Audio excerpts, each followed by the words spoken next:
안녕하세요. 여러분은 생각만 해도 화가 치밀어 오르는 일이 있으신가요? 저는 몇 달의 시간이 흐른 지금도 생각만 하면 열불 터지는 일이 하나 있어요. 지금도 그 사람이 제 눈앞에 보이면 달려가서 멱살을 잡아 쥐고 싶을 정도이죠. 옛말에 믿을 사람 하나도 없다는 말이 있잖아요. 저는 이번에 겪은 일을 통해 아무리 오래 알고 지낸 사람이라도 쉽게 믿어서는 안 된다는 것을 확실히 알게 되었죠. 평소 저와 아내는 쿵짝이 잘 맞아서 주변 사람들이 천생연분이라는 이야기를 많이 했어요. 지금은 이렇게 행복하지만 2달 전까지만 해도 저희 두 사람은 정말 힘든 일을 겪어야 했죠. 갑자기 제가 급성 골수성 백혈병을 진단받게 되었고 병원에서 골수이식을 받지 못할 경우에는 세상을 떠나게 될 수도 있다는 이야기를 들었었기 때문이었어요. 제 소식을 듣고 나서 아내는 몇 날 며칠을 울기만 했고 저 또한 정말 우울한 나날을 보내야 했어요. 게다가 저는 잘 다니고 있던 회사에도 나갈 수가 없게 되었기에 아내를 더욱 고통스럽고 힘들게 하는 것 같은 죄책감이 들었죠. 그래서 한 번은 아내에게 이혼 이야기까지 꺼냈었어요. 여보, 이런 상황에서 당신한테 이런 말까지 꺼내기 정말 미안한데 그냥 우리 이혼하자. 당신 아직 젊은데 과부가 될 수는 없잖아. 당신도 얼른 정리하고 새 출발해야지. 갑자기 그게 무슨 말이야? 지금 나더러 아프다고 버리라는 뜻이야? 당신은 만약 내가 아프면 이혼하고 새 출발할 거야. 당신은 그렇게 할 수 있는 사람이어도 나는 그렇게 못해. 여보, 그냥 내 말 따라주면 안 될까? 나 앞으로 고통스러운 시간을 보내야 할 테고 최악의 경우에는 세상을 떠나야 할 수도 있대. 나 혼자만 아프고 힘들면 되지. 당신까지 힘들고 고통스러운 시간을 보내야 할 필요가 있을까? 당신 결혼할 때 주례 선생님 앞에서 혼인 서약한 거 잊었어? 힘들 때나 괴로울 때나 검은 머리 팥불이 되도록 함께 살겠다고 했잖아. 그런데 어떻게 아프다고 나한테 이혼을 해달래? 그날 아내는 저의 이야기를 듣고 나서 눈물을 펑펑 흘리더군요. 그 모습을 보는데 마음이 정말 아팠죠. 결국 저희 두 사람은 오랜 시간 동안 대화를 나누게 되었고 앞으로의 미래가 어떻게 흘러갈지는 잘 모르겠지만 힘들고 괴로운 일은 함께 힘을 합쳐 헤쳐나가 보기로 했어요. 그렇게 저는 이혼 생각을 완전히 접게 되었고 병원을 오가면서 통원 치료를 받게 되었죠. 그리고 아내는 어깨에 큰 짐을 짊어진 채로 회사와 집을 오가며 저를 간호했어요. 그런데 저희 아내는 제가 아프고 나서 한 푼이라도 더 벌어야 한다는 강박이 있었나 봐요. 제가 아프기 전과는 달리 야근의 횟수가 훨씬 많아졌죠. 전 그 모습을 보면서 혹시나 아내의 몸이 상하지 않을까 하는 걱정이 되었어요. 저 때문에 제 아내까지 몸이 상하면 안 되잖아요. 여보, 요즘 따라 야근이 많아지는 것 같은데 안 힘들어? 이번 주만 해도 벌써 3일이나 야근했잖아. 힘들기는 나 매일같이 야근해도 될 정도로 아직 젊거든. 괜찮으니까 걱정하지 마셔. 혹시 나 때문이라면 당신이 굳이 나서서 야근하지 않았으면 좋겠어. 나 이래봬도 회사 다니면서 모아둔 돈 꽤 있어. 그리고 필요하다면 집에서 간단하게 건바이건으로 외주일 받아서 해도 되고. 그러니까 나 때문에 너무 무리하지 마. 아유, 누가 당신 때문이래? 요즘 안 그래도 회사 일이 많아져서 그래. 그리고 아픈 사람이 집에서 쉬어야지. 혹시라도 일하다가 큰일이라도 나면 어쩌려고. 당신 괜히 외주일 하겠다고 나서기만 해봐. 나 가만히 안 있을 거야. 아내는 걱정을 하는 저를 달래려고 회사 일이 많다는 핑계를 대며 그냥 웃어 넘기더라고요.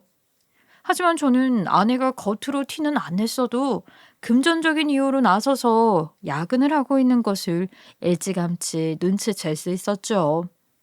그래서 그 모습을 보며 더 마음이 아팠던 것 같아요. 그러던 어느 날 아내가 일이 많아서 야근이 평소보다 길어질 것 같다며 전화를 해오더군요. 그래서 저는 늦은 밤에 홀로 집에 올 아내가 걱정이 되어 회사에 데리러 가게 되었죠. 아무래도 아파서 휴직계를 내기 전까지 저는 아내와 같은 회사에서 일을 했기에 큰 어려움 없이 회사에 출입을 할 수 있었어요. 그리고 제가 일을 했던 회사는 큰아버지께서 운영하시는 곳이었죠. 물론 큰아버지는 평소 공평성을 중요시 하시는 분이었기에 저는 회사에 들어가면서도 특혜를 받은 게 전혀 없었어요. 제가 면접을 봤던 것도 큰아버지는 전혀 모르셨고 입사에서도 낮은 자리부터 차근차근 경력을 쌓아나갔죠. 그리고 회사에 입사해 일을 하면서도 제가 대표의 조카라는 사실을 알고 있는 사람이 단 한 명도 없었어요. 게다가 저는 큰아버지의 신신당부가 있었기 때문에 아내와 연애를 할 때도 이 사실을 숨기다가 결혼할 때가 되어서야 겨우 솔직하게 털어놓을 수 있었죠. 이뿐만 아니라 큰아버지는 저희 부부의 결혼식에 회사 직원들이 초대되어 온다는 것을 아시고 식구들에게도 따로 입조심을 시키셨어요. 그리고 난 후 직원들 앞에서는 결혼식을 축하해 주러 오신 대표님 흉내를 내셨죠. 덕분에 결혼을 하고 나서도 저와 큰아버지와의 관계를 잘 알고 있는 사람은 아내가 유일했어요. 물론 처음에는 큰아버지와 회사에서 마주치기라도 하면 어찌할 바를 몰라 불편했었죠. 하지만 시간이 지나면서 저는 회사에 큰아버지 조카라는 사실이 알려지지 않은 게 다행이다 싶었고 큰아버지의 선택이 맞았다는 생각을 했어요. 만약 이 사실이 직원들에게 알려졌다면 다들 저와 거리를 두려 하거나 불편함을 느꼈을 테니까요. 하지만 저는 인생에 딱 한 번 왜 직원들에게 조카라는 사실을 진작 알리지 않았을까 하는 후회를 했던 적이 있었죠. 그날이 바로 제가 야근하는 아내를 데리러 갔던 날이었어요. 저는 회사에 도착하자마자 곧장 아내가 일하는 사무실로 올라가게 되었는데 부장이라는 놈이 제 아내를 끌어당기며 절대 해서는 안 될 짓을 하고 있는 거예요. 그러면서 헛소리를 장황하게 늘어놓았죠. 어차피 네 남편 여기 없는데 왜 그래? 그리고 금방 저 세상 갈 놈을 뭐하러 신경 쓰나?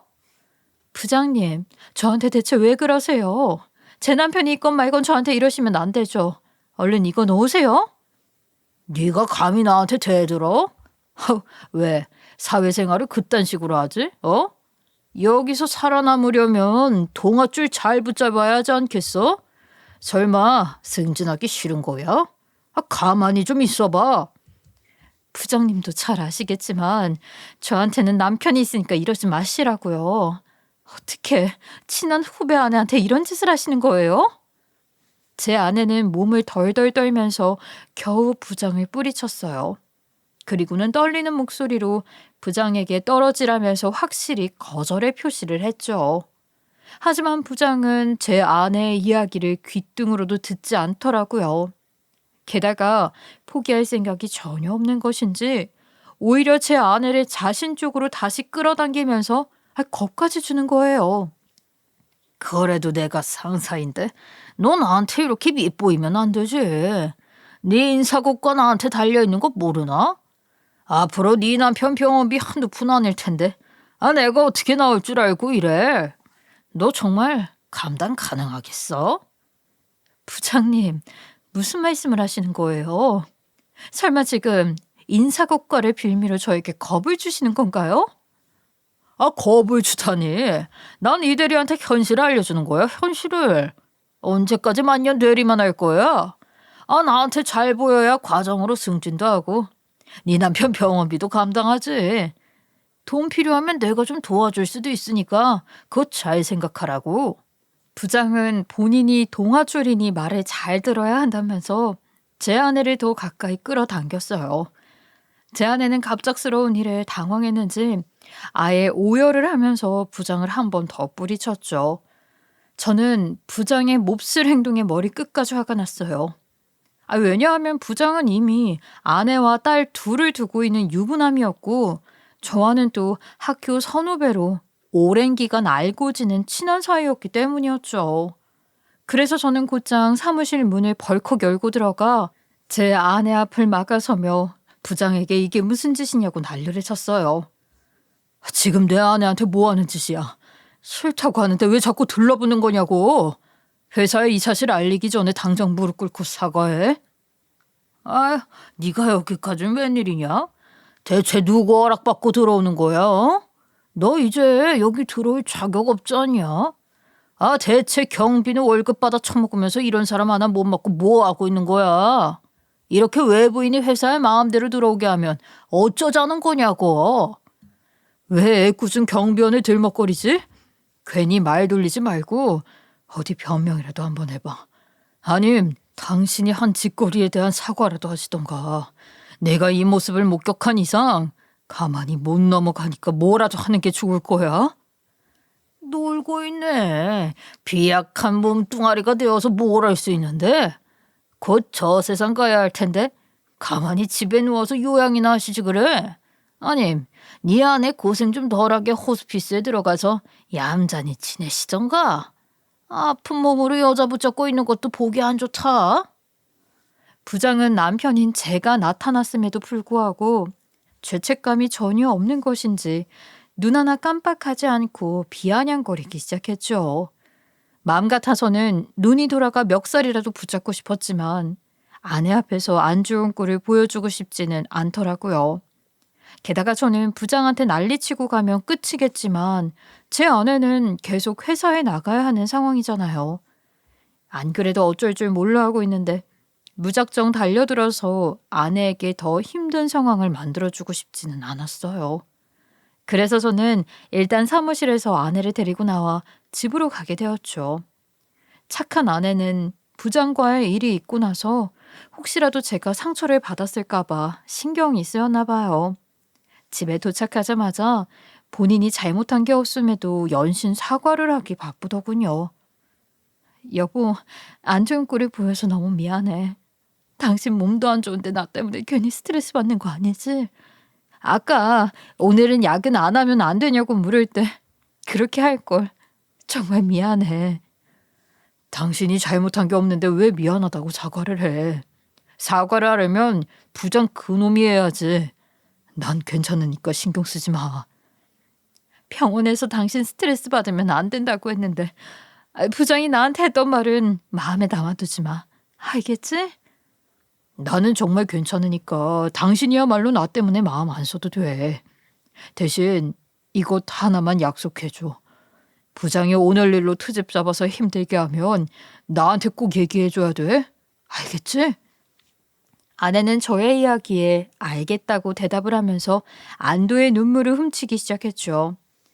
전 하루하루가 소중한데 왜 그 못된 사람 한 명 때문에 아내와 제가 이런 대화를 하고 신경을 써야 하는 것인지 이해가 되질 않았어요. 그래서 저는 겉으로 티는 내지 않았지만 화가 많이 난 상태였고 마음속으로 부장에게 내 생에 있어서 마지막 복수를 시작하기로 다짐했죠. 제가 이렇게 내 생의 마지막 복수라고 할 정도로 복수를 하려고 다짐한 이유는 아내로부터 더한 이야기를 들어서예요. 부장은 이번뿐만 아니라 제가 회사를 나간 이후로 계속 아내에게 cik접댔다고 하더라고요. 지위와 승진을 빌미로 본인의 애인을 해달라는 얘기부터 일부러 지방 출장을 본인과 둘이 잡는 등 다양하게도 아내를 괴롭혀왔다고 하더라고요. 아내 이야기를 듣는데 쌍욕이 튀어나왔고 더 이상은 가만히 두면 안 되겠다는 생각이 들어 복수를 다짐한 거였어요. 이건 아마 저뿐만 아니라 다른 분들도 내 가족이, 내 배우자가 이런 대우를 받았다면 저와 똑같은 결심을 하실 거예요. 그리고 이제 와서 하는 말이지만 저와 선후배 관계인 부장은 여기저기서 좀 이상한 소문을 몰고 다니는 사람이었어요. 학교에 다닐 때부터 별의별 이야기들이 많이 들려왔죠. 그러나 저는 부장과 친분이 있었던 상황이었고 항상 이상한 이야기가 귀에 꽂힐 때마다 그저 소문은 소문일 뿐이라는 생각이었어요. 그래서 주변에서 뭐라고 이야기를 하든지 그 말을 곧이곧대로 믿지 않았죠. 하지만 이제 와서 생각해보니 부장에 대한 수많은 소문 중에 한 가지 마음에 걸리는 게 있었더라고요. 지금 다시 생각해보면 일반적인 사람에게 그런 소문이 날아다닐 수가 있나 싶기도 했었던 것 같아요. 왜냐하면 동기들 사이에서 입방아에 오르내리던 소문은 바로 부장이 저희 대학교 졸업생이 아니라는 것이었기 때문이었죠.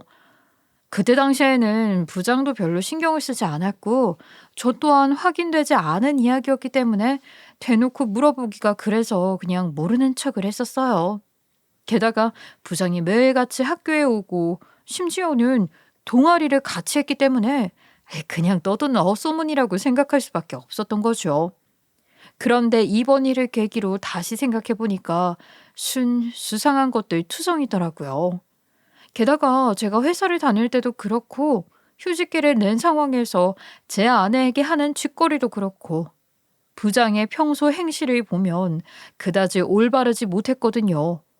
무엇보다 워낙 욕심이 많은 사람이다 보니 본인에게 득이 된다면 어떠한 짓을 하더라도 할 인간이었죠. 그래서 저는 다음 날부터 부장에 대한 뒷조사를 시작하기로 했어요. 다음 날이 되자 아내는 회사에 출근을 하게 되었고 저는 우선 부장이 저와 같은 학교를 졸업한 게 맞는 것인지 확인을 해봐야겠다 생각했죠. 그래서 저도 아내가 집을 나서자마자 밖으로 나와 곧장 대학교에 찾아가게 되었어요. 전 대학교에 도착하자마자 행정실로 향했고 부장이 졸업한 시기를 이야기한 후 그런 학생이 있었냐는 질문을 했죠. 아무리 본인이 이 학교를 졸업한 학생이라 해도 개인정보 보호 때문에 타인에 대한 정보는 공유해드릴 수가 없어요. 저도 이 학교를 졸업한 학생이고 사정이 있어서 그런데 그분이 이 학교 졸업생이었는지만 확인이 안 될까요? 전화번호나 개인정보를 요청해드리려고 하는 게 아니라 그냥 이 학교 졸업생이 맞는지만 확인하면 되는데. 무슨 사정인지는 모르겠지만 그것도 개인정보에 해당되어서요. 이 학교 졸업생인지에 대해서도 말씀을 드릴 수가 없네요. 저도 어느 정도 예상을 하고 가기는 했지만 대학교 행정실 직원은 개인정보 보호 때문에 절대 안 된다면서 바로 거절을 하더라고요. 결국 저는 아무 소득도 없이 그대로 행정실을 나올 수밖에 없었어요. 하지만 상황이 이렇게 되었어도 전 포기하지 않았죠. 고민 끝에 친하게 지내고 있는 교수님께 찾아가서 부탁을 드려보기로 했거든요. 제가 찾아뵙기로 한 교수님은 시간이 지난 지금까지도 종종 만나 뵙고 있는 분이었으며 부장과 저를 모두 알고 계셨기에 오히려 나서서 도와주시지 않을까 생각했어요. 그래서 저는 교수님께 찾아가서 은근슬쩍 부장 이야기를 꺼내보기로 했죠. 준범이가 여기까지 웬일이야? 몸이 안 좋다면서 이렇게 나와서 돌아다녀도 되는 거야? 제가 교수님 얼굴 뵙고 부탁드릴 게 있기도 하고 집에만 있기 답답해서 한번 나와봤어요. 그나저나 교수님, 혹시 재철이 형 기억나시나요? 지난번에 배웠을 때 제가 근무하는 회사에 부장으로 있다고 살짝 말씀드렸던 것 같은데. 재철이? 아니, 당연히 기억나지. 내가 맡고 있던 동아리 멤버 중 한 명이었잖아. 그리고 너랑 친했던 걸로 기억하는데. 그런데 갑자기 찾아와서 나한테 부탁할 건 뭐고 재철이 이야기는 왜 꺼내는 거야? 혹시 니들 무슨 일이 있니? 그게요. 교수님이 알고 계시는지 모르겠지만 저희 학교 졸업생들이 제가 근무하는 회사에 취직을 많이 하고 있거든요. 그런데 얼마 전에 재철이 형에 대한 이상한 소문이 돌고 있어서요. 갑자기 그게 무슨 소리야? 재철이에 대한 어떤 이상한 소문이 돌길래 네가 이렇게 헐레벌떡 달려온 건데? 꾸물거리지 말고 얼른 털어놔봐. 그게 이왕 이렇게 됐으니까 솔직하게 말씀드릴게요. 사실 재철이 형이 저희 학교 졸업생이 아니라는 소문이 돌고 있어서요. 이제 와서 하는 말이지만 제가 졸업할 때쯤에도 동기들 사이에서 재철이 형이 저희 학교 학생이 아니라는 소문이 있었어요. 교수님께서는 예상치 못한 이야기에 많이 놀라신 듯 보였어요. 한동안 말문이 막힌 채로 말씀을 이어가지 못하셨죠. 그러다가 한참 만에 겨우 입을 떼셨는데 이런 일이 생겼다는 것에 많이 안타까워하셨어요. 학교에 빠짐없이 나오고 동아리 활동까지 열심히 했던 걸로 기억하는데 어떻게 부장이 그런 오해를 받고 있는 거냐는 말씀을 몇 번이나 하시더군요. 전 이때다 싶어 교수님께 조심스럽게 부탁을 드리게 되었어요. 그런 말도 안 되는 오해를 받고 있으면 제 처리도 많이 힘들 텐데 어쩌나? 오해하는 사람들에게 하나하나 찾아가서 아니라고 얘기하고 다닐 수도 없는 노릇이고 참 안타까워 죽겠네. 예, 그렇죠. 저도 재철이 형이랑 가깝게 지내고 있는 사이다 보니 이런 거짓 소문이 돌고 있는 게 많이 안타까워요. 형도 하나하나 변명하고 다닐 수도 없는 노릇이고 쓸데없는 소문이니 무시하려고 하는데 그때마다 표정이 안 좋아 보여서 보고 있는 저도 마음이 불편하더라고요. 아무래도 그렇겠지. 오해를 받고 있으니 기분이 좋지는 않을 거야. 그럼 준범이 너는 재철이 일 알아봐 달라고 찾아온 거니? 예, 교수님. 아무래도 본인이 증명하려고 나서는 것보다 교수님께서 확인한 후 증명 서류를 보내주시는 게 효과가 좋지 않을까 싶어서요. 물론 서류는 형이 와서 떼어갈 수도 있겠지만 교수님께서 형이 이 학교를 졸업한 학생이라는 증명 서류를 직접 저에게 보내주시면 많이 도움이 될 것 같아요. 그래, 다른 사람도 아니고 우리 학교를 졸업한 학생이 그런 누명을 쓰면 안 되지. 내가 일주일 내로 확인해보고 서류 보내줄 테니 걱정 말고 기다리고 있어. 교수님께서는 저의 부탁을 흔쾌히 들어주시기로 했죠. 그렇게 저는 교수님께 부장에 대한 정보를 요청해 놓은 후 그 사이에 회사 생활의 전반적인 일들을 알아보기로 했어요. 아무래도 부장의 평소 행실을 생각해 보면 회사에 근무하면서 피해를 끼칠 수 있는 일들을 뒤에서 몰래 하고 있지 않았을까 하는 생각이 들었거든요. 게다가 저는 아내와의 일이 있었을 때도 돈이 필요하면 줄 수 있다는 부장의 말이 계속 마음에 걸렸었죠. 아무리 연봉이 높다고 해도 한 가정의 가장이 개인적으로 쓸 수 있는 돈이 뭐 얼마나 되겠어요? 그런데 당당하게 돈을 줄 수도 있다고 외쳤던 그 말이 뭔가 찜찜하게 느껴지더라고요. 그래서 저는 고민 끝에 회계팀에 근무하고 있던 회사 동기에게 연락하여 관련 자료들을 부탁해 보기로 했죠. 정필아, 너한테 무리한 부탁일 수도 있을 것 같은데 혹시 이 부장 거래처 지출 내역이랑 입사 기록들 좀 나한테 보내줄 수 있을까? 야, 너 회사 휴식한 거 아니었어? 갑자기 이 부장에 대한 자료들은 왜 달라고 하는 건데? 너도 알잖아. 회사 자료는 함부로 유출할 수 없게 되어 있는 거. 물론 나도 알고 있지. 그런데 이 부장 행동이 많이 수상해 보여서 말이야. 게다가 내 아내한테 자꾸 들이대면서 돈을 준다는 소리까지 하는데 한번 확인은 해보는 게 좋을 것 같아서 다른 곳에 절대 유출 안 하고 확인만 해볼 테니까 한 번만 도와주라. 이거 진짜 안 되는데. 다른 사람도 아니고 네 부탁이니까 도와주는 거야. 그러니까 어디 다른 곳에 절대 유출하지 말고 너만 봐야 돼. 인사 자료는 내가 따로 알아봐서 같이 보내줄게. 처음에 회사 동기는 난감한 듯 쉽게 도와주겠다는 이야기를 하지 못했어요. 하지만 부장이 워낙 회사에서 안 좋은 이미지가 강해 직원들에게도 미운 털이 박혀 있는 데다가 제가 예전에 발벗고 나서서 회사 동기를 도와준 적이 있다 보니 거절을 하지 않고 도와주겠다고 하더라고요. 그렇게 저는 그날 오후쯤 회사 동기로부터 무사히 거래처 지출 내역과 인사 자료들을 받아볼 수 있게 되었죠. 그리고 마침 제가 회사를 휴직하면서 거래처 물건 샘플 몇 개를 가지고 나왔기 때문에 지출 내역서와 함께 비교해 볼 수 있게 되었어요. 그런데 예상했던 것처럼 받아온 물건 상태에 비해 지출 금액이 높은 것을 보면 문제가 있는 듯 보였죠. 이런 경우 거래처 사장이 물건을 속여서 납품한 게 아니라면 부장이 뒤에서 몰래 돈을 빼돌렸다는 것으로 짐작할 수밖에 없었어요. 그래서 저는 이 부분에 대해 자세히 한번 알아보기로 했죠. 마침 제가 부장의 뒤를 캘 때쯤은 1년에 한 번 돌아오는 거래처 재계약 시점이었어요. 그리고 이 시점에 부장은 항상 거래처 사장을 만난다는 명목하에 외근을 나가서 회사에 들어오지 않았죠. 그렇기 때문에 같은 팀에서 근무를 하던 직원들은 계약서 내용만 확인하고 도장만 찍은 후 들어오면 되는데 매번 감감무소식이라고 어디서 놀고 있는 건 아니냐면서 투덜댔었거든요. 사실 저도 근무할 때까지는 계약 시점마다 부장이 외근 나가 사무실에 들어오지 않는 것을 보면서 같이 투덜댔었거든요.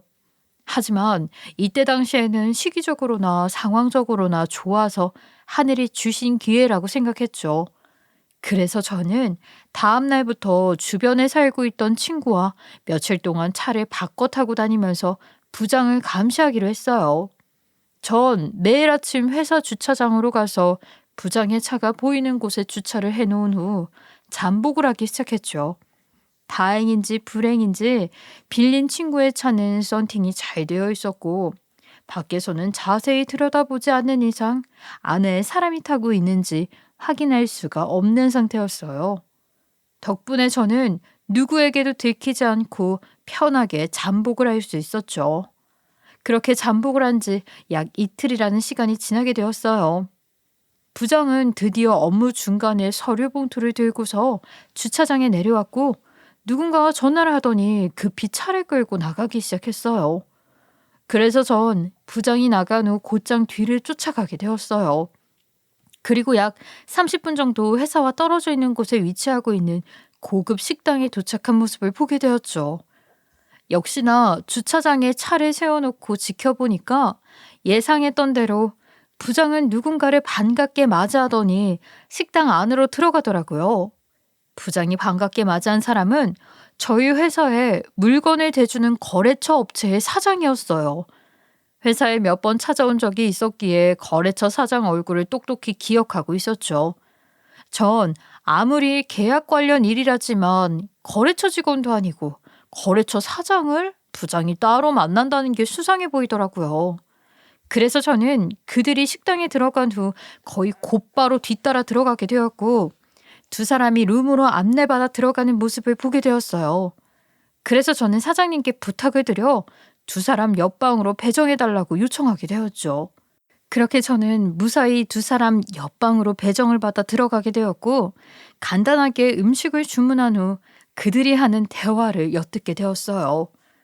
다행인지 불행인지 식당의 룸은 다닥다닥 붙어 있어서 그런가 방음이 잘 되는 편은 아니었어요. 그래서 저는 옆방에서 무슨 이야기를 하고 있는지 어렵지 않게 들을 수 있었죠.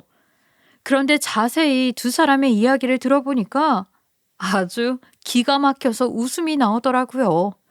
아무래도 두 사람은 이런 방식으로 오랜 시간 계약을 이어온 듯 했어요. 이 부장님. 이번에도 지난번과 동일하게 가짜 제품을 정품 제품가로 계약해 주실 거죠? 당연하죠. 그렇게 계약을 해야만 저도 살고 사장님도 재미 좀 보실 거 아닙니까? 이게 바로 꽉 먹고 알 먹고 아니겠어요? 역시 시원시원한 게 내 마음에 쏙 드네. 지난 몇 년 동안 이 부장 덕분에 내가 가짜 제품 보내면서 돈도 올려받고 재미 좀 봤지 뭡니까? 그래서 올해는 제가 비싸고 좋은 음식이라도 대접하려고 이쪽으로 모셨어요. 아휴, 제가 사장님께 대접을 해드려야 하는데 이렇게 얻어먹어서야 어째요? 사장님 덕분에 제가 연봉을 올려받고 있는 거 아닙니까? 다음번에는 제가 꼭 대접하겠습니다. 역시나 두 사람은 회사 몰래 따로 계약을 하고 있었던 것이었죠. 회사에서는 아무것도 모른 채 비싼 금액을 주며 물건을 떼어오고 있는 상황이었고요. 거래처 사장은 가짜 물건을 가져와 납품을 하고 있던 것이었어요. 그리고 부장은 이 모든 것을 눈 감아주고 지출 내역을 조작해주는 대신 회사에서 지급한 일부 금액을 떼어서 입금받는 식으로 거래를 해온 것이었어요. 전 두 사람이 식당에서 나누는 이야기들을 증거물로 남겨두기 위해 모두 녹음해 놓았어요. 그리고 나서 그들이 식사를 마치기 전에 얼른 식당에서 나와 차에 들어가 있었죠. 사실 증거물을 모을 만큼 모은 상황이라 그냥 집에 돌아가도 되지 않을까 싶었는데 무슨 일인지 두 사람을 기다리고 있어야 할 것 같은 예감이 드는 거예요. 그래서 오래 걸리지도 않을 것 같은데 조금 더 기다렸다 가야겠다 생각하면서 창문을 조금 열어놓은 채 차에 앉아 두 사람이 나오길 기다렸죠. 그렇게 약 10분 정도의 시간이 흘렀을 즈음 두 사람도 식사를 마쳤는지 식당에서 나오더라고요. 그런데 불길한 예감은 항상 틀리지 않는다고 하잖아요. 그 말이 정말 맞는 것 같았어요. 왜냐하면 기가 막힌 일이 하나 더 있었거든요. 그건 바로 거래처 사장이 차에서 비싼 브랜드의 가방을 꺼내더니 부장에게 선물했다는 것이었어요. 거래처 사장은 부장에게 가방을 건네면서 아내에게 가져다 주라고 하더라고요.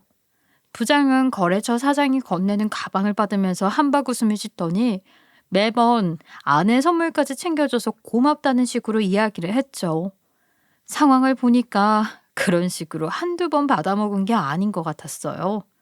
저는 부장의 이중 생활을 보고 정말 어이가 없었죠. 그래서 두 사람이 가방을 주고받는 모습 또한 영상으로 모두 남겨두었어요. 그렇게 저는 부장에 대한 증거물을 확보한 후 집으로 돌아가게 되었죠. 그리고 딱 이틀이 더 지났을 때 기다리고 기다리던 교수님의 연락을 받을 수 있게 되었어요. 준범아, 오래 기다렸지? 네가 부탁한 내용 여기저기 알아본다고 시간이 꽤 걸렸네. 아니에요, 교수님. 재철이 형, 저희 학교 졸업생 맞는 거죠? 다른 사람들이 오해하고 헛소문 퍼뜨린 게 맞는 거죠?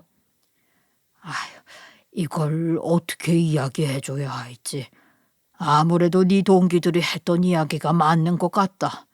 우리 학교 졸업생 중에 그 학번의 이재철이라는 이름은 눈을 씻고 찾아봐도 없어. 예? 교수님께서도 형이 동아리 활동에 성실히 참여하는 거 두 눈으로 지켜보셨잖아요. 그런 사람이 어떻게 저희 학교 졸업생이 아닐 수가 있어요? 아무래도 이건 뭔가 잘못된 것 같아요. 그러게나 말이다. 나도 정말 황당해서 이 말이 안 나와. 그래서 몇 번이나 확인해 봤는데 아무리 찾아봐도 그런 이름을 가진 졸업생은 없더라. 교수님, 그럼 형이 정말 저희 학교 졸업생이 아니라는 말씀이신 거죠? 착각하거나 전산 처리가 잘못됐거나 그럴 일은 없겠죠? 상황상 그럴 가능성은 거의 없는 것 같다. 그리고 몰랐으면 모를까. 이번 일은 바로 이 사람에게 설명을 해서 해결해야 할 것 같아. 이번 사안은 꽤 심각한 편이라 최악의 경우 고소까지 진행될 수도 있을 것 같으니까 그렇게 알고 있어라. 교수님, 정말 죄송한데 윗분들에게 알리는 시기만 조금 미뤄주시면 안 될까요? 저도 형이랑 따로 이야기를 좀 해봐야 할 것 같아서요. 제발 부탁드려요. 교수님께서는 저의 부탁에 난감해하시는 듯 보였어요. 하지만 제자의 부탁을 거절하실 수는 없었던 것인지 결국 저에게 시간을 주시기로 하셨죠. 다만 부장에 대해 여기저기 알아보면서 이번 일을 의심하고 있는 사람들이 있기 때문에 시간을 길게 줄 수는 없을 것 같다고 하셨어요. 그래서 제가 얻어낸 시간은 약 5일 정도였죠. 교수님께서는 시간을 더 주지 못해서 미안해 하셨지만 전 이 정도면 복수를 하기에 충분하다고 생각했어요. 어차피 부장의 학력 위조 문제부터 거래처 문제까지 모두 확인한 후 증거물을 확보한 상태였기 때문이었죠. 그렇게 저는 의심되던 모든 일들을 확인한 후 곧장 큰아버지에게 연락을 드리게 되었고 집으로 찾아가게 되었어요. 준범이 네가 이 시간에 여기까진 무슨 일이냐? 혹시 집에 무슨 일이라도 있는 거야? 큰아버지, 늦은 시간에 찾아뵈어 죄송합니다. 저 다름이 아니라 제가 상의드릴 문제가 있어서요. 갑자기 나한테 상의할 문제가 뭐야? 일단 들어와서 차 한잔하며 얘기하자꾸나. 그날 저는 큰아버지에게 가지고 있는 모든 증거물들을 보여드리면서 그동안의 일을 모두 설명드리게 되었죠. 사실 저는 큰아버지가 고혈압을 가지고 있으셔서 충격을 받게 되면 큰일이라도 나게 될까봐 말씀을 드려야 하나 말아야 하나 고민을 많이 했어요. 하지만 어떤 식으로 해결을 하게 되던지 결국 회사의 대표인 큰아버지께서 아셔야 할 내용이었기에 차라리 속 시원하게 털어놓고 부탁을 드려 부장에게 제대로 한 방 먹여주는 게 낫겠다 싶었죠. 그래서 조심스럽게 부장이 제 아내에게 한 짓들까지 모두 말씀드리게 되었어요. 당연히 큰아버지께서는 저의 이야기를 듣고 나서 노발대발하시며 부장을 가만두지 않겠다고 엄포를 놓으셨죠. 하지만 저는 그런 큰아버지에게 저의 계획을 모두 말씀드리면서 한 가지 부탁을 드리게 되었어요. 저 큰아버지, 이번 일은 제가 해결할 수 있게 도와주시면 안 될까요? 제 아내에게 겁을 주고 몹쓸 짓을 하려 했던 이 부장에게 저 제대로 복수하고 싶습니다. 갑자기 이건 또 무슨 소리냐? 모든 일은 내 회사에서 일어난 일이니 해결도 내가 하는 게 맞아. 그러니까 너는 이제부터 이 일은 나한테 맡기고 앞으로 몸 추스르는 것에만 신경 써라. 큰아버지, 저 이대로는 분해서 가만히 못 있을 것 같아요. 그러니까 저 좀 도와주세요. 제 인생에 있어서 마지막 소원이 될지도 모르는 일이에요. 아, 너 대체 무슨 생각을 하고 있는 거야? 당장 병원에 누워 치료를 받아도 모자란 상황에 이런 증거물들이나 모으고 다녔다는 게 말이 돼? 네 아버지 일 아시면 뒤로 넘어가신다. 저도 아버지가 뒤로 넘어가실 일이라는 거 잘 알고 있어요. 그래서 일만 끝나면 얌전히 병원에 가서 치료받을 거예요. 그러니까 큰아버지, 아주 잠시라도 제가 이재철보다 높은 직급을 달 수 있게 발령을 내주시면 안 될까요? 몸 상태도 안 좋은 놈이 회사에 밀고 들어와서 뭘 어쩌겠다는 거야. 권력 잡고 무슨 짓을 벌이려고 이러는 거냐고. 제가 직접 권력을 잡고 그 사람이 한 짓들을 모두 까발려 한 방 먹여줄 거예요. 물론 그렇게 하신다면 회사 직원들에게 제가 큰아버지의 조카라는 사실을 알려야 하겠죠. 하지만 조카의 마지막 소원이라 생각하시고 한 번만 들어주세요. 이렇게 부탁드릴게요. 큰아버지께서는 저의 이야기를 듣고 나서 고민이 많으신 듯 보였죠. 아무래도 제 몸 상태가 좋지 않으니 더 걱정이 되신 듯 보였어요. 하지만 마지막 소원이라는 말에 약해지셨는지 결국 저의 부탁을 들어주시기로 결정하셨죠. 그렇게 다음 날이 되자 저는 회사의 이사로 승진을 하게 되었어요. 당연히 아무것도 모르고 있던 아내를 포함해서 회사의 모든 직원들은 제가 이사로 나타나자 깜짝 놀란 듯 보였죠. 그러나 부장은 제가 이사로 승진해서 회사에 나타났음에도 전혀 신경을 쓰지 않더라고요. 오히려 저에게 어디 이사 노릇 잘 하나 지켜보겠다고 하더니 고웃음을 치면서 사무실로 들어갔어요. 그러거나 말거나 저는 이사로서 첫 출근을 하자마자 곧바로 부장이 다른 업체와 회사 몰래 뒤에서 거래하고 있다는 녹음본을 감사팀에 넘기게 되었죠. 당연히 부장은 증거물 판독을 끝낸 감사팀에서 연락을 받게 되었고 즉시 감사를 받아야 했어요. 그리고 저는 부장이 감사를 받게 되었다는 소식을 듣고 나서 무슨 말을 하는지 들어보기 위해 감사팀으로 찾아가게 되었죠. 그러나 사람 어디 안 간다고 하더니 부장은 반성의 기미가 하나도 보이지 않았고 오히려 제 앞에서 콧대 높게 굴더라고요. 너 왜 이사로 발령 나자마자 사람 얘기 들어보지도 않고 감사팀으로 보내서 귀찮게 하는데? 최소한 얘기는 들어보고 진행해야 할 거 아니야. 이 부장, 여긴 회사입니다. 누가 상사한테 예의 없이 반말 찍찍 내뱉습니까? 그리고 얘기 들어보려고 친히 온 거니까 어디 할 말 있으면 한번 해보시죠.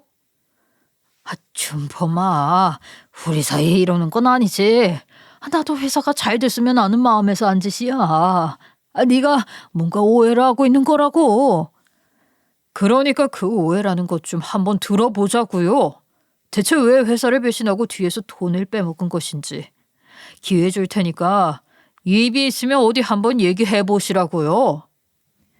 준범아, 네가 이번 일로 화가 많이 나서 이러는 것 같은데 내가 사과할게. 그러니까 우리 피곤하게 이러지 말자. 나는 대표님이 그 거래처를 너무 원하셔서 계약할 수 있게 요구 조건 좀 들어준 것뿐이라고. 뭐라고요? 그걸 지금 변명이라고 늘어놓는 거예요? 이미 이번 일 대표님도 다 알고 계세요. 그러니까 거짓말할 생각하지 말고 잘못 뉘우치면서 반성이나 하시죠. 아니, 내가 회사를 위해 그 거래처 잡으려고 얼마나 힘들게 뛰어다녔는데 이러는 게 어디 있냐, 내가 바로 회사를 위해 희생한 1등 공신이라고. 난 맹세코 회사에 피해 끼친 적 없다.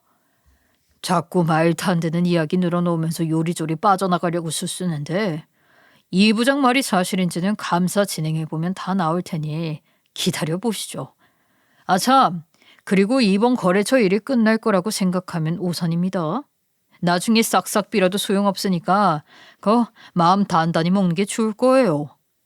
그렇게 저는 일단 부장을 잡아놓을 시간을 벌어놓고 나서 아내가 겪었던 일에 대한 CCTV 증거물을 추가로 확보했어요. 물론 소리는 들리지 않지만 영상만 살펴보아도 충분히 부장이 못된 짓을 하기 위해 시도를 했다는 것이 눈에 보였죠. 그리고 저는 차분하게 입사 기록들과 거래처에 지출한 내역들도 다시 한번 검토하게 되었어요. 상황을 보니 부장은 회사에 입사할 당시 가짜로 조작한 대학교 졸업증명서를 제출하여 면접을 본 듯했죠. 당연히 지출 내역서를 확인해 보았을 때도 증거물로 감사팀에 넘긴 녹음본에 담겨있는 내용처럼 문제가 많아 보였어요. 그래서 저는 CCTV 영상과 함께 학력 위조에 대한 내용이 담긴 교수님과의 통화 녹음본 그리고 거래처에 지출한 내역 등을 모두 모아 감사팀에 추가로 넘겼어요. 그리고 감사 조사가 끝이 나는 대로 해고와 함께 법적인 조치까지 취하라면서 지시하게 되었죠. 그러나 얼마 지나지 않아 저는 감사팀에서 조사를 해봤던 부장이 애타게 찾고 있다는 연락을 받게 되었어요. 아무래도 상황상 붙잡혀 있는 부장이 밖으로 나올 수는 없을 테니 저는 무슨 소리를 늘어놓을지 궁금한 마음에 직접 감사팀으로 찾아가게 되었죠. 도착하자마자 살짝 감사팀 사무실 안을 보니 부장은 많이 불안했는지 몇 시간 사이에 얼굴이 새파래져서 어찌할 바를 모르고 있더라고요. 뭡니까? 아까 이야기 다 끝난 거 아닌가요? 왜 바쁜 사람을 자꾸 오라가라 불러대는 거죠? 이사님, 제가 잘못했습니다. 저 한 번만 용서해 주시면 안 될까요? 제가 이렇게 두 손 모아 빌겠습니다. 저 여기서 쫓겨나면 안 돼요. 한 번만 살려주십시오. 부장은 제가 앞에 나타나자 곧장 바닥에 무릎을 꿇더니 존칭까지 하면서 두 손 모아 싹싹 빌기 시작하는 거예요. 그러나 저는 표정 하나 변하지 않은 상태로 이게 무슨 짓이냐고 이래도 소용없다는 이야기를 하면서 감사팀 사무실을 나오려고 했어요. 그러자 부장은 급하게 제 바지가랑이를 붙들면서 본인의 사정을 늘어놓기 시작했죠. 이사님, 제발 살려주세요. 저 이렇게 일자리 잃고 고소당하면 큰일 난다고요. 저희 식구들 다 배 곪고 살아야 돼요. 게다가 어머니는 병원에 장기 입원을 하고 계셔서 매달 큰 돈이 들어가고 있어요. 제발 한 가족 목숨 살리는 셈 치고 도와주시면 안 될까요? 내가 도와줄 건 없어요. 당신 엄연히 불법을 저질렀다고. 이건 내가 도와준다고 해서 해결되는 게 아닌데. 나한테 대체 뭘 도와달라고 하는 거지? 그리고 그 잘난 사람이 왜 학력 위주도 한 거죠? 어떻게 하늘 무서운 줄 모르고 감히 우리 회사에 들어오면서 학력을 속인 채 면접을 볼 수 있나요?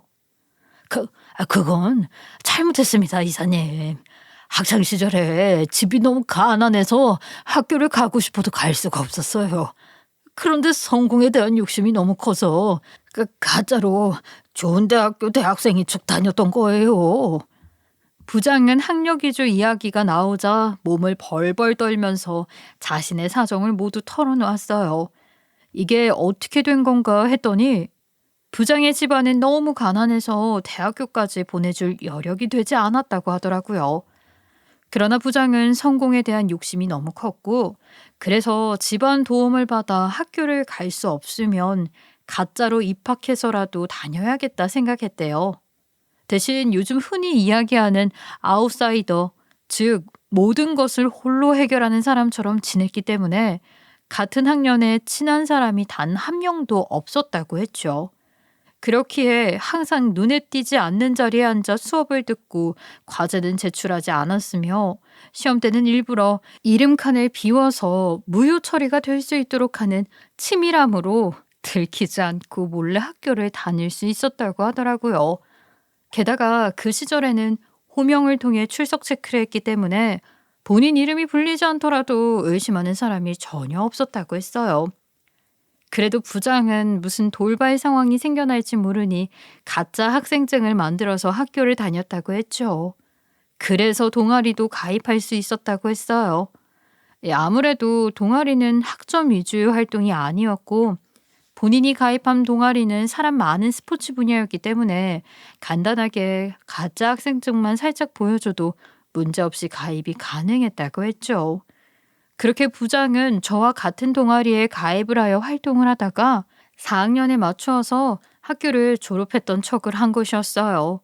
그리고 부장이 4년 내내 빠지지 않고 학교에 다녔던 이유는 나중에 가짜 졸업증명서로 취업을 할 때 문제가 생기더라도 증명해줄 사람이 필요할 것 같아 사람들에게 얼굴 도장을 찍기 위해 다녔다고 하더라고요.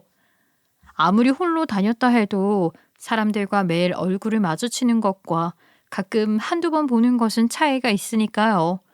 쉽게 이야기해서 나중에 문제가 생겨도 본인 편을 들어줄 사람이 필요했던 거죠. 전 이 이야기를 듣고 나서 온몸에 소름이 돋았던 것 같아요.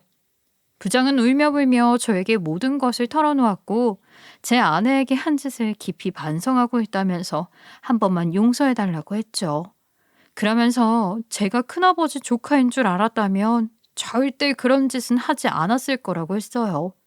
하지만 저는 그런 부장을 비웃으며 이렇게 된 건 모두 자업자득이라고, 어떤 회사에서 거래처와 뒷거래를 하고 학력 위조를 해서 들어온 사람을 용서하고 받아줄 수가 있겠냐면서 당장 우리 회사에서 나가달라고 했죠. 그러자 부장은 제 발밑에서 석고대죄를 하며 매달리기 시작했어요.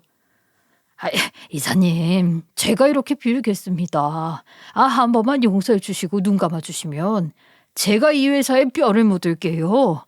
누구보다 성실하게 일하겠습니다. 제발 살려주세요. 아무리 빌어도 소용없습니다.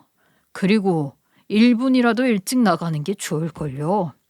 제가 사모님도 모든 것을 아셔야 할 것 같아 퀵 서비스로 제가 가지고 있는 모든 증거물을 보냈거든요.